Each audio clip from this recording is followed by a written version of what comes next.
Hello friends, ఈరోజు మేము మనాలిలో చేసిన పారాగ్లైడింగ్ చూపిస్తాను చూడండి. చాలా బాగుంటుంది పారాగ్లైడింగ్. కానీ అందరూ చేయలేరు దీన్ని. ఎందుకంటే వాళ్ళు చాలా హైట్ తీసుకెళ్తారు మనల్ని. ఎంతో హైట్ తీసుకెళ్ళి అక్కడి నుంచి పారాగ్లైడింగ్లో మనల్ని కిందకి దాకా తీసుకొస్తారనమాట. పారాషూట్లో కూర్చోవాలి మనం. ఒక బ్యాగ్ లాంటిది ఉంటుంది, ఒక తొట్టిలా ఉంటుంది అనమాట ఆ బ్యాగ్. దాంట్లో మనం కూర్చోవాలి. కూర్చుంటే వెనకాతలు చూస్తున్నారు కదా, అతను కంట్రోల్ చేస్తున్నాడు మొత్తం పారాషూట్ని అంతాను. చాలా బాగా కంట్రోల్ చేస్తున్నాడు. వాళ్ళు ఫుల్ ట్రైనర్స్ అనమాట. ట్రైనీస్ లేకుండా మనం ఇండివిజువల్గా అయితే పారాగ్లైడింగ్ చేయలేము. చాలా కష్టం అండి. మధ్యలో బాగుంది కానీ అంతా చూడడానికి వ్యూ పైనుంచి అంతా బాగానే ఉంది. కానీ మధ్యలో గాలి మనకి కోఆపరేట్ చేయలేదు అనుకోండి, విండ్ కానీ కోఆపరేట్ చేయకపోతే చాలా ఇబ్బంది అవుతుంది. మనం తిరగబడిపోయే ఛాన్సెస్ ఉంటాయి, లేదా వైర్స్ కట్ అయిపోయే ఛాన్సెస్ ఉంటాయి ఆ గాలికి. ఎవరైనా చేయాలి అనుకుంటే, వాళ్ళకి ఇంట్రెస్ట్ ఉంటే, సరదాగా వెళ్ళాలి అనుకుంటే చెయ్యండి. అది కూడా హైట్ చూసుకుని వెళ్ళండి. మాకు తెలియక మేము ఎక్కువ హైట్ నుంచి వెళ్ళిపోయాము. చాలా ఎక్కువ హైట్ తీసుకెళ్ళిపోయారు వాళ్ళు. 8000 feet హైట్కి తీసుకెళ్ళిపోయారు మమ్మల్ని.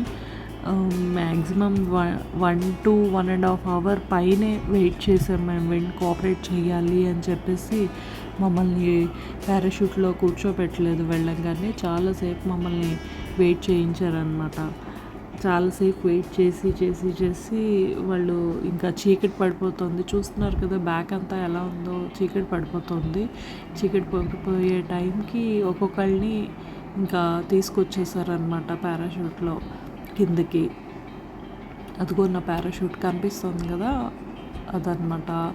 చూస్తున్నారు కదా, మాకు పైనుంచి కిందకి దిగడానికి మ్యాక్సిమం ఒక 10 to 15 minutes పట్టిందండి. చాలా హైట్లో ఉన్నాము. చాలా బాగుంది కానీ ఎక్స్పీరియన్స్ దయచేసి వేరే వాళ్ళు ఆలోచించి వెళ్ళండి. పారాషూట్ కదా, చేసేద్దాము, లైఫ్లో ఒకసారి చేయగలము అనుకుంటారేమో. చాలా రిస్కీదండి ఇది మాత్రము. యాక్చువల్గా ఆ రోజు మా బాబు మా వారు వెళ్ళాల్సింది, కానీ నేను వెళ్ళనన్నా సరే వీళ్ళు ఎప్పుడో కానీ చేయలేవు కదా, రా వెళ్దాము అని చెప్పి తీసుకెళ్ళారు.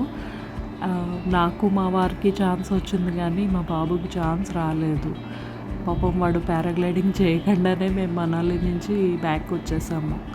నెక్స్ట్ రోజు వాళ్ళు మనాలిలో పారాగ్లైడింగ్ చేయిస్తానన్నారు కానీ యాక్చువల్గా అక్కడ ఎవరిదో అమ్మవారిది పండగట. ఆ రోజు అసలు ఎవరు పారాగ్లైడింగ్ కానీ వాటర్ రాఫ్టింగ్ కానీ అలాంటివి కూడా వాళ్ళు అసలు టచ్ చేయరట. ఆ ఐటమ్స్ని ఏమి టచ్ చేయరట, పూజ చేస్తారట ఆ రోజు. అందుకని మమ్మల్ని ఎవరిని కూడా పారాగ్లైడింగ్కి అలౌ చేయలేదు ఆ రోజు.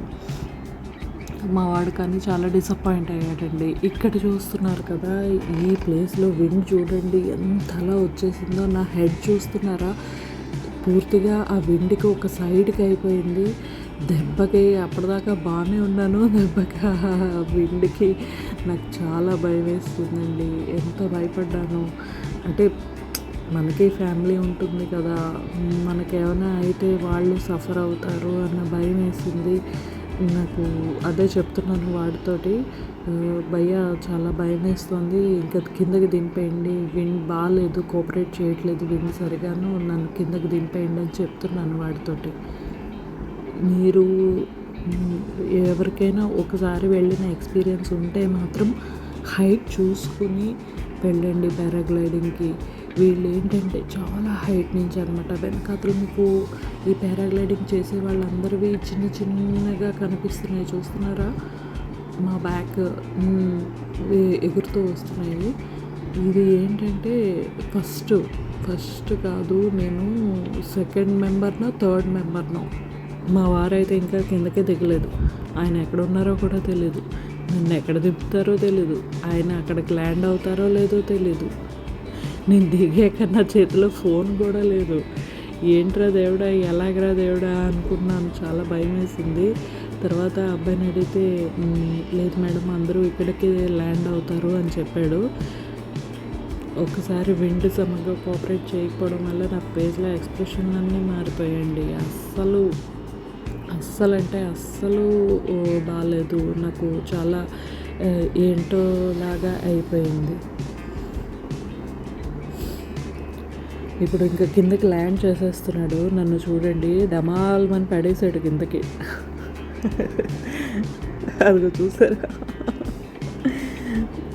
కిందకి సమంగా ల్యాండ్ కూడా అవ్వలేదు. నేను కాళ్ళు అయితే కొంచెం నొప్పెట్టింది, పెయిన్ వచ్చింది. బాగానే ఉన్నారా అని అడుగుతున్నాడు వాడు నన్ను. బాయ్ చెప్పమన్నాడు కానీ నేను చూడండి ఎలా చెప్పాను. సరే.